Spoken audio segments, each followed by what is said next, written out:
Hello friends, I am glad to see you again. Today I will talk about the HOA that requires half of my farm with access to a lake. I was elbow deep in a goat when I found out my front pasture had apparently turned into a public beach. That sentence sounds worse than it is. I was out in the barn that morning because Daisy, one of my Nigerian dwarf goats, had decided that 3 a.m. was the perfect time to go into labor. By 8-ish, I was filthy, exhausted, and feeling that specific kind of happiness that only comes from watching a tiny, wobbly baby goat faceplant into some hay. My phone had been inside, charging on the kitchen counter. When I finally trudged in for coffee and a shower, there were 3 missed calls from an unknown number, a voicemail, and an email with the subject line, "Notice of Common Area Dedication, Lake Access and Beach Facility." I thought it was spam. I wish it had been spam. I hit the voicemail first. A very brisk woman said, "Hi, this is Marla from the Lakeside Meadow Community Association. We left a notice on your door as required. You are expected at the 10 a.m. board meeting regarding the dedication of your lakeside property as a neighborhood beach. It's already been voted on and approved. This is simply a courtesy." She sounded exactly like the type of person who would send food back 3 times and then ask for the manager. I blinked at my phone. I live on a small farm on the edge of a subdivision. Technically, my address is part of their community, but my land was there long before the houses were, and my deed explicitly says my property isn't subject to any new covenants or restrictions without my written consent. When I bought the place, my real estate attorney circled that line and literally said, "Guard this with your life." Apparently, I needed to. I opened the email next. It was from an HOA board address with a scanned PDF attached.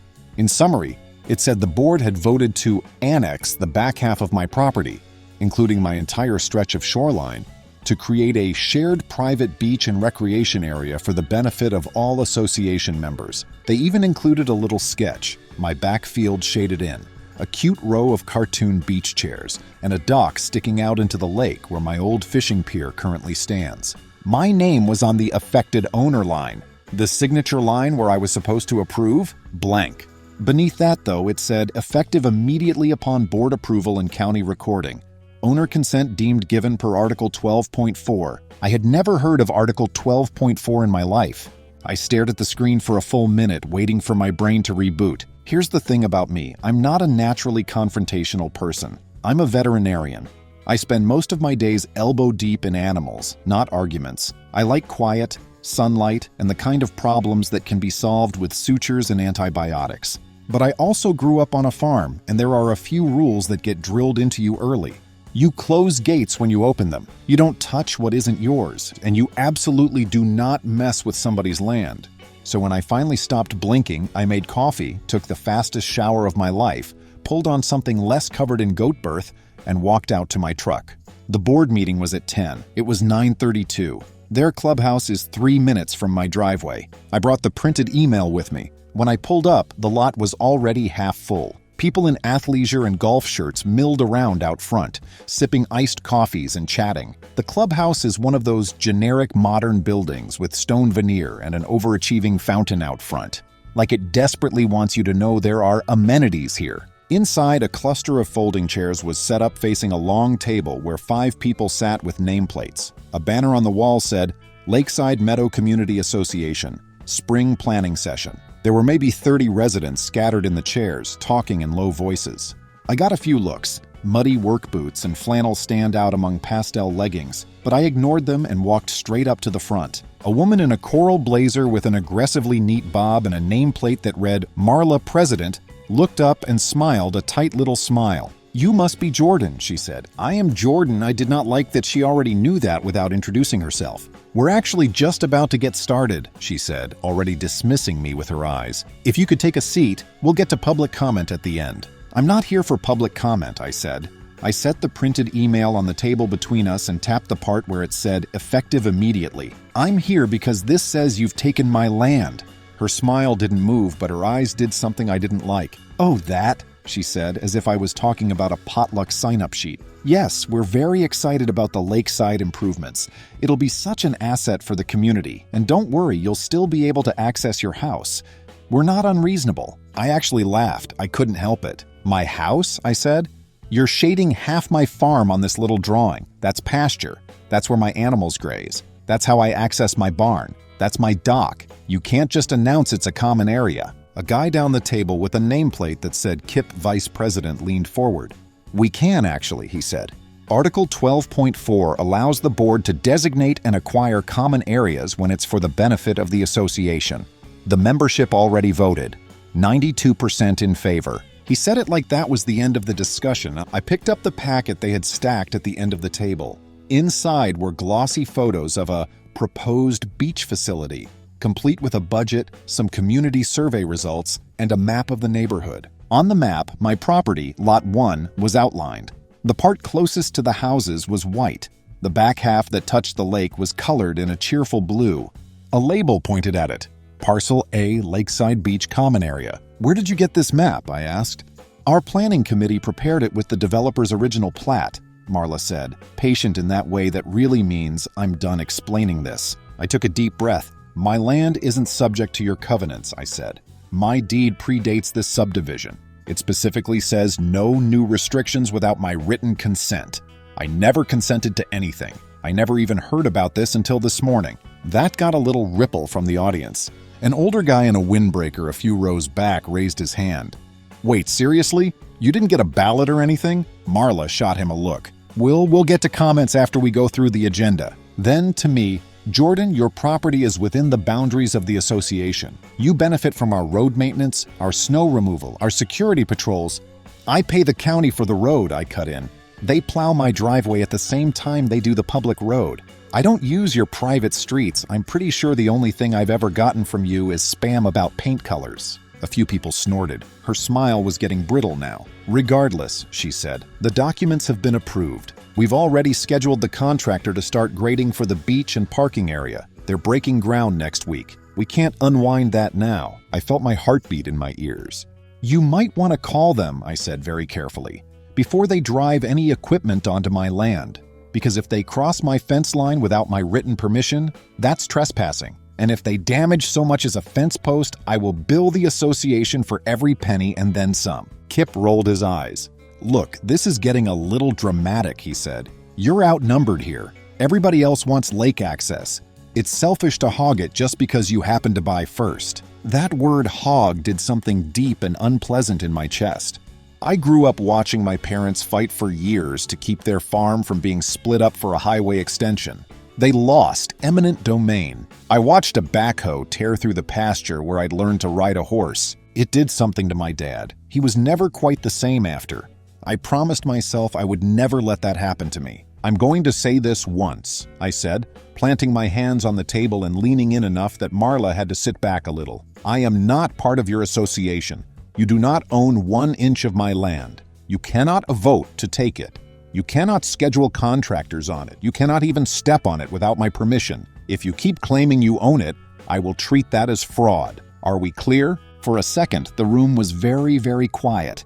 Then Marla gave me another of those patient smiles that made my teeth hurt. I think we're done here, she said. We appreciate your perspective, but the board has the authority to act in the community's best interest.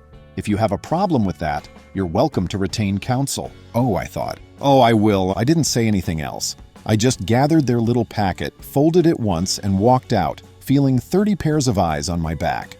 On my way out, someone caught my arm. I turned and found a woman in jeans and a faded sweatshirt, hair up in a messy bun. Her name tag said Danya Treasurer, but she didn't have the polished look of the others. I'm sorry, she said in a low voice. I tried to tell them this was a terrible idea. They didn't listen. Are you seriously trying to take my land? I asked, holding up the folded packet. Her eyes flicked to the door behind me. Short version? Yes, she said. They think they can. They've already filed something with the county, some kind of amendment. My stomach dropped. They filed something where? I asked. At the recorder's office, she said. It was on the agenda last month. A declaration of common area dedication or something like that. They said the attorney said it was fine. Whose attorney? I asked. She grimaced. The association's, not yours. I thanked her, got her number, and left. On the drive back to my farm, my brain did what it always does when I'm stressed. It made lists. By the time I pulled into my driveway, I had 3. List 1, immediate damage control. Call a lawyer, call the county recorder and find out exactly what had been filed. Double check my deed and title policy. physically secure my property line. List 2, longer-term strategy. Find out what this Article 12.4 nonsense actually said. Figure out whether the HOA had any legitimate claim on anything.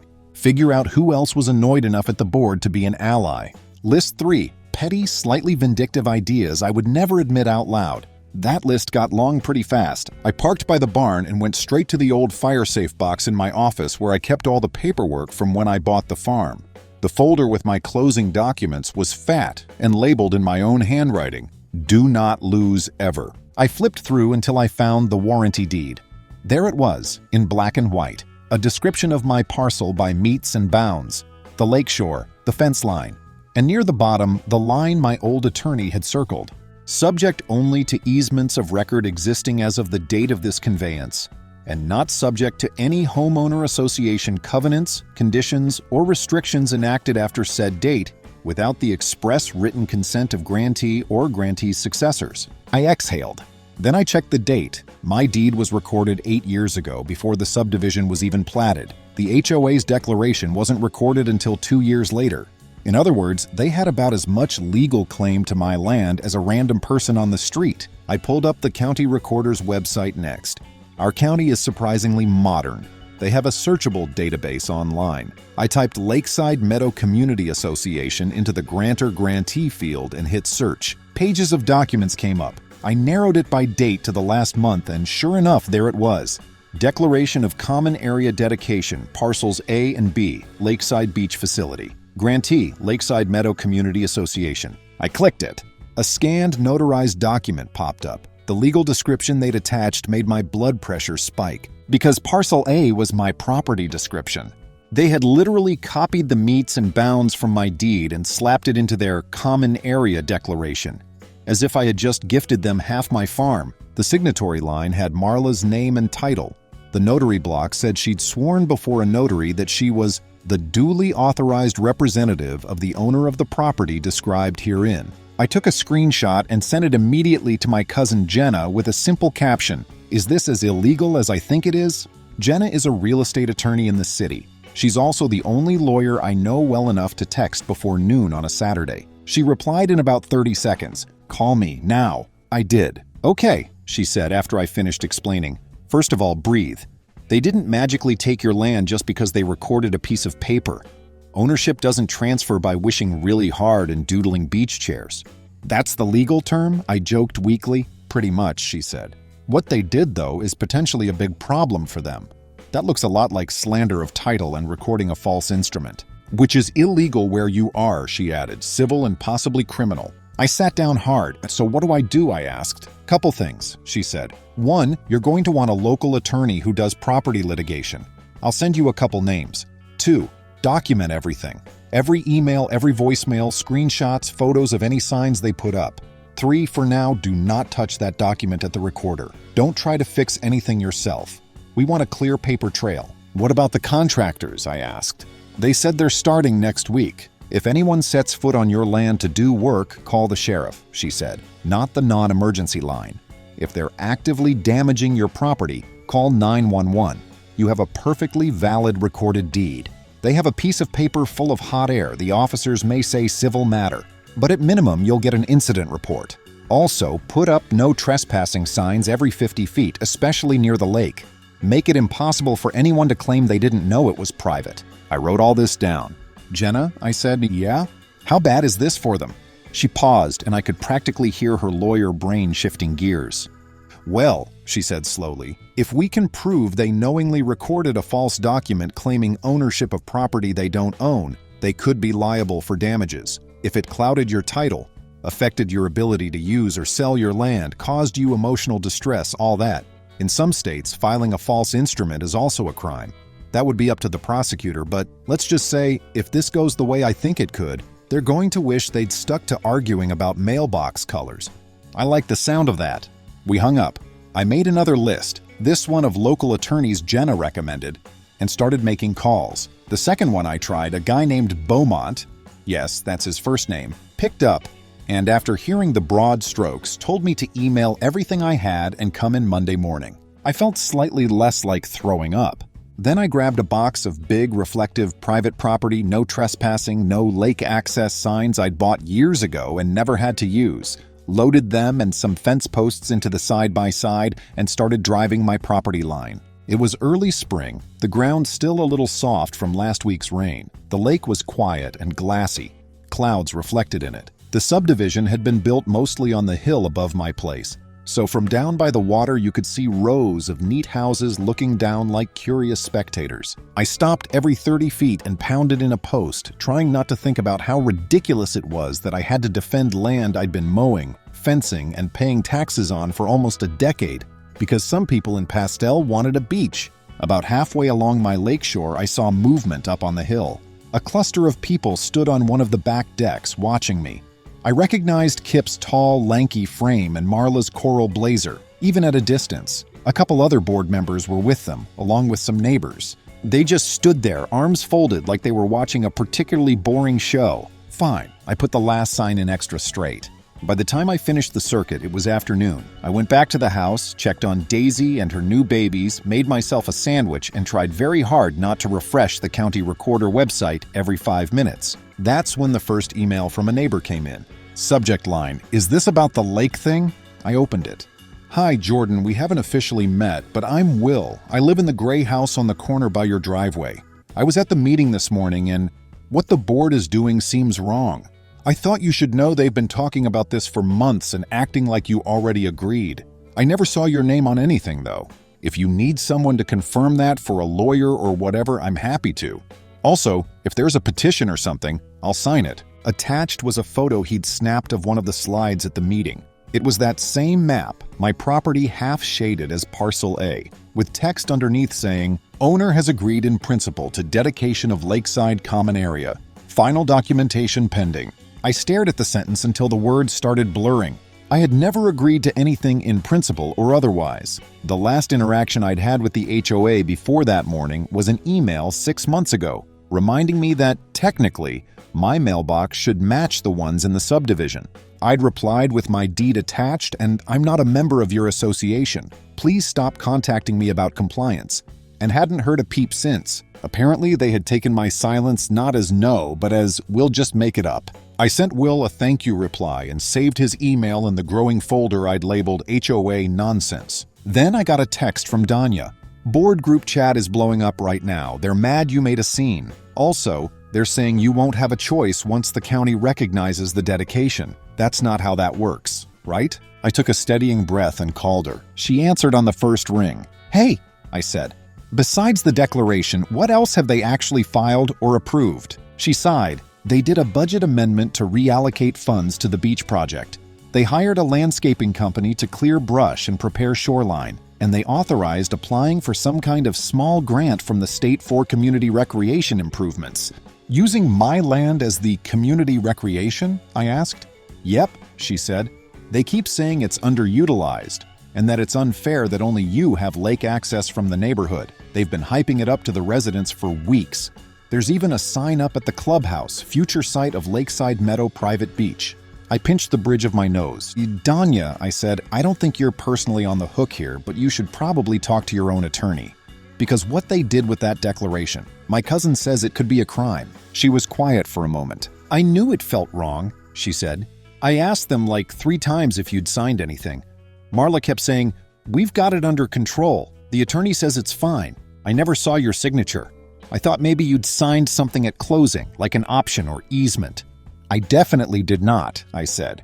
"And even if I had, it would be in my title documents, not something they just conjured last month." "Can I email you the minutes?" she asked, "from the meetings where they talked about it. I take pretty detailed notes.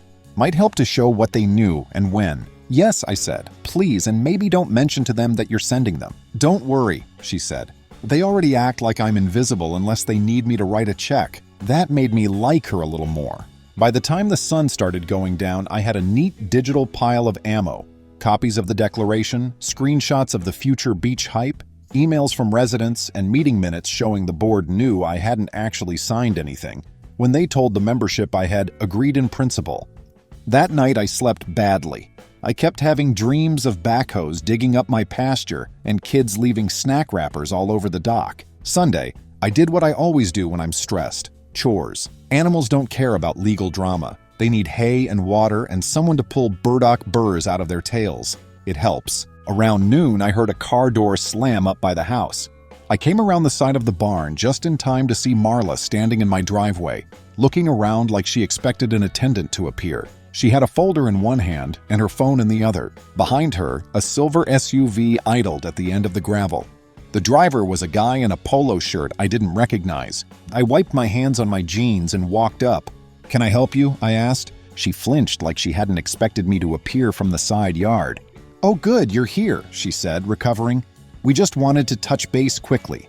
I brought the contract from the landscaper so you can see the schedule." She opened the folder and handed me a packet. I didn't take it. "You're not understanding something," I said. "There is no schedule. There is no contract that involves my property. No one is coming on my land. Period." She sighed as if I were a difficult child.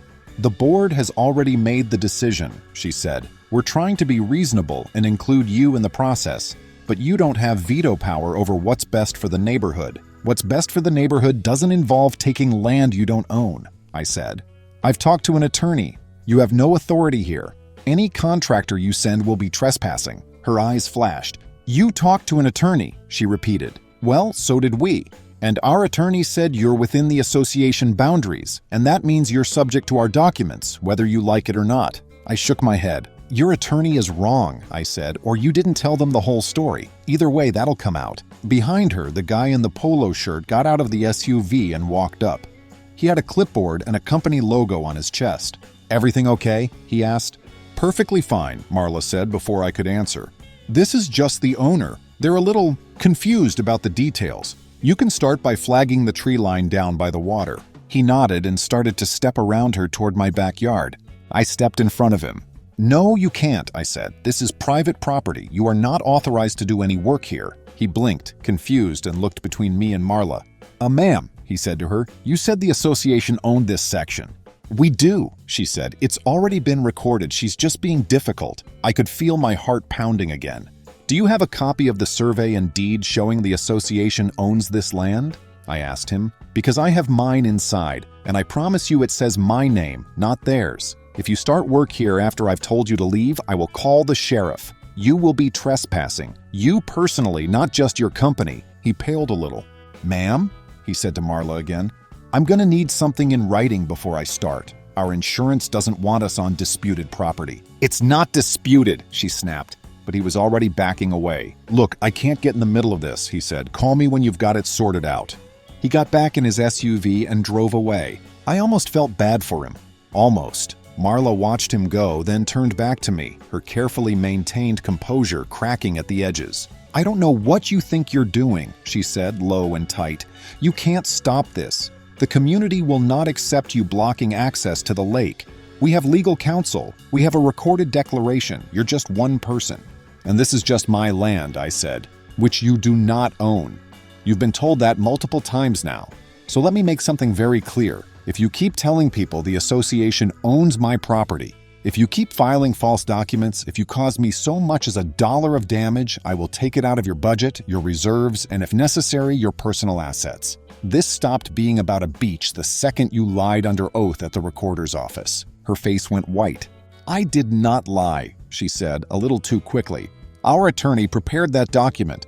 I just signed where I was told." "That's still your signature," I said. "You swore you were the authorized representative of the owner. You're not. The owner is standing right in front of you." For the first time, she looked less angry and more nervous. "Fine," she said after a moment. "You're going to make this ugly, clearly. But understand this. You're making enemies of your neighbors. People talk, people vote. This is a small community. It would be a shame if you found yourself inconvenienced." She let the threat hang there. I smiled, but there wasn't anything friendly in it. "Marla," I said, "if this is how you treat people you want something from, I'd hate to see how you act when you're mad.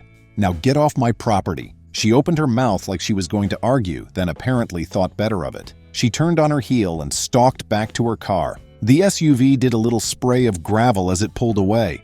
I stood in the driveway until they were out of sight, breathing hard. Then I went inside and added Sunday contractor incident to my documentation list. Monday was when things stopped being theoretical. I met Beaumont, the attorney Jenna had recommended, in a small office downtown that smelled strongly of coffee and old books. He was in his mid-40s, with the permanent squint of someone who reads too many contracts. He'd already printed everything I'd emailed him and had it spread out across his conference table in a color-coded way that made my list-maker heart happy. "Okay," he said after we shook hands and sat down.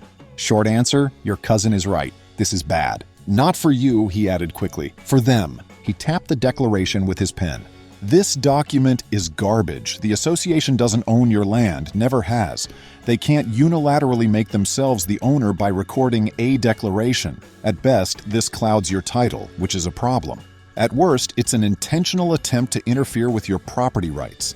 That's slander of title, which you can absolutely sue for. And our statutes here make it a crime to knowingly record a false document against real property." He slid another piece of paper toward me. "I pulled your original deed from the recorder's site, plus the original subdivision declaration and plat," he said. "Your parcel isn't included in their HOA subject property list. In fact, there's a specific note on the plat that says, Lot 1 existing farm excluded from declaration." He looked up at me. "You're about as exempt gets." "So what happens now?" I asked. "Couple options," he said. "We can start by sending a very strongly worded cease and desist letter to the association, demanding they immediately rescind the declaration. Notify all members that they do not own your land and confirm in writing that no one will enter your property without your permission. That's the mild approach." "And the not mild one?" I asked. He smiled faintly. "File suit," he said. "Name the association and the individual board members who signed or voted for this. Ask for declaratory judgment that you're the sole owner of the property and that the association has no rights to it.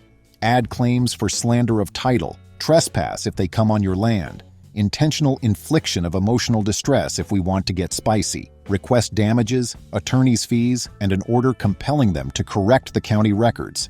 Oh, and," he added casually, "we can send a copy of all of that to the county prosecutor's office and the state agency that oversees common interest communities. Let them decide whether they want to pursue any criminal or administrative penalties for filing false documents and violating their fiduciary duties." I stared at him. "Can we do both?" I asked. He grinned. "That's what I'd recommend," he said. "Start with the letter.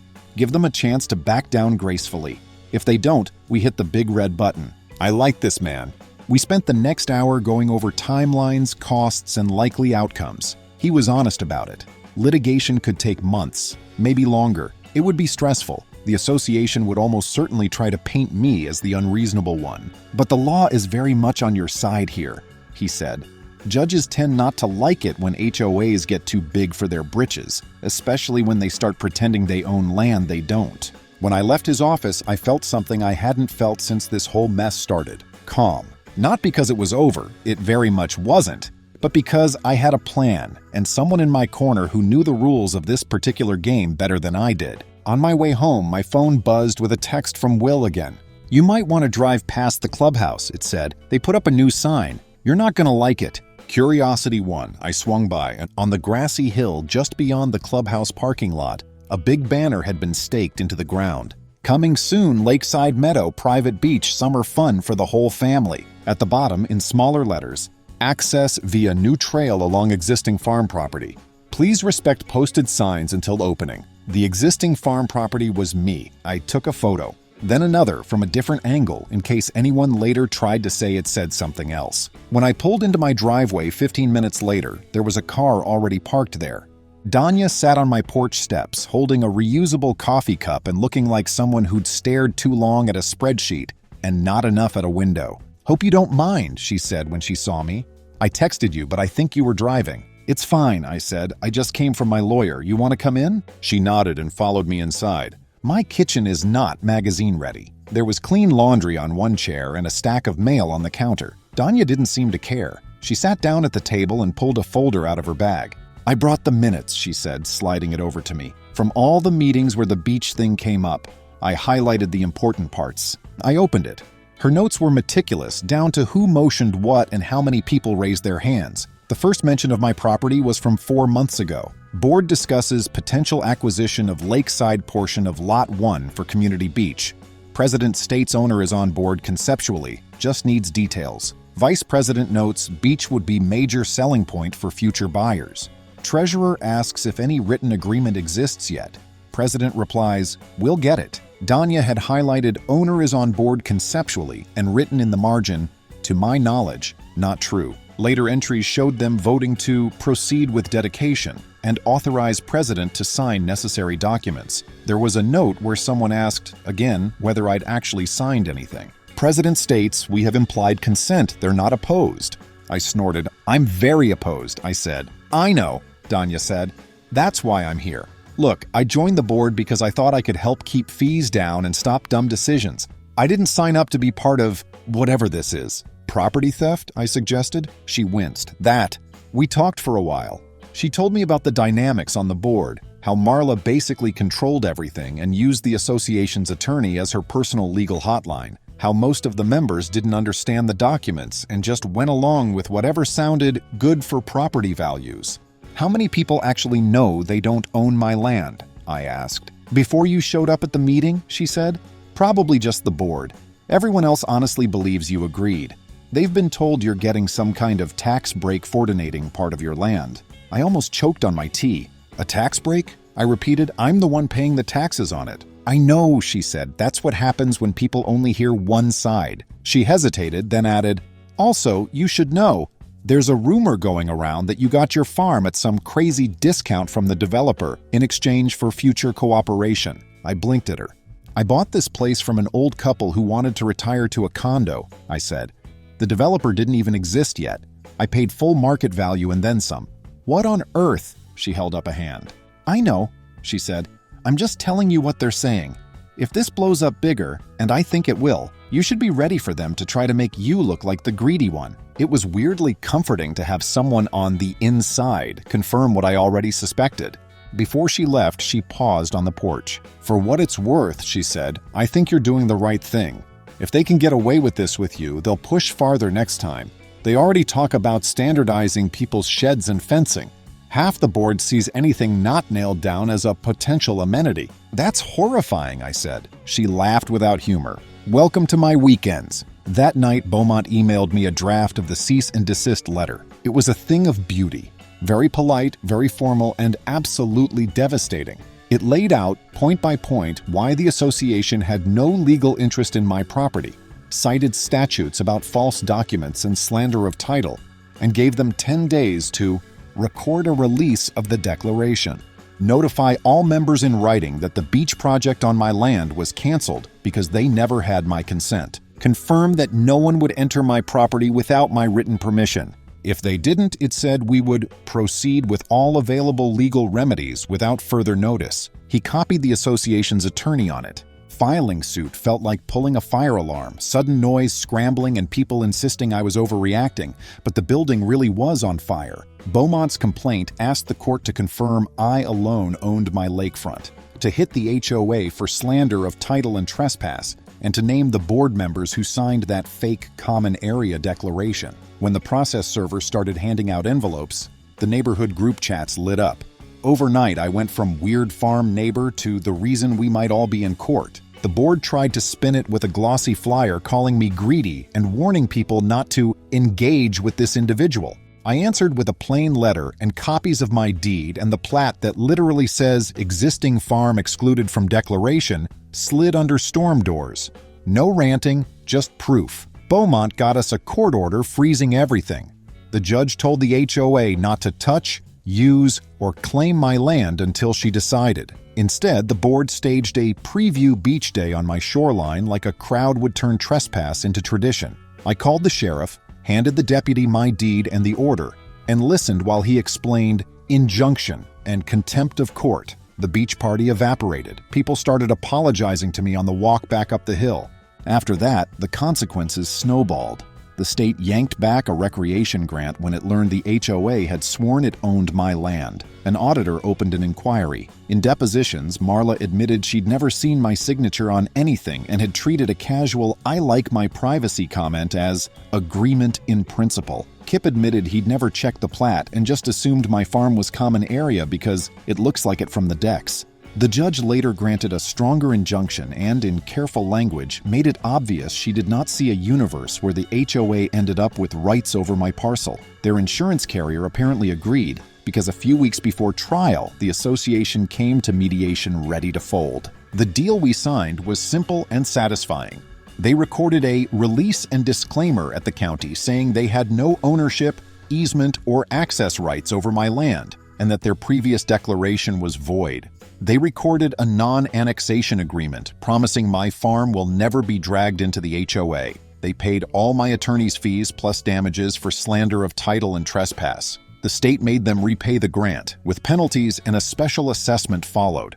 Homeowners were furious. Marla pled to a misdemeanor for the false filing, did community service, and sold her house. Kip resigned and hasn't touched HOA politics since. The remaining board members were recalled and replaced with a new group, this time including Danya and my neighbor Will, who passed a policy that the HOA won't touch non-association land without written owner consent and a legal opinion. No more future beach talk involving my pasture. Friends, thank you. See you soon.